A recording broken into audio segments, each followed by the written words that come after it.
Hello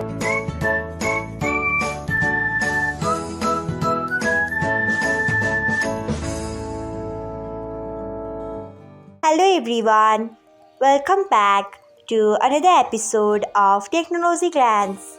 Today, in this video, I am going to guide you through how you can turn on security notifications on BIP. So, let's get started. Firstly, open BIP app in a device.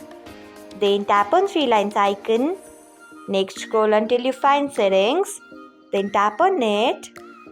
After that, tap on privacy. Next, you can see the option of show security notifications. Turn on it by tapping on it. So, this is how you can turn on security notifications on BIP. Thanks for watching. If you found this guide helpful, we would love it if you hit the thumbs up button below.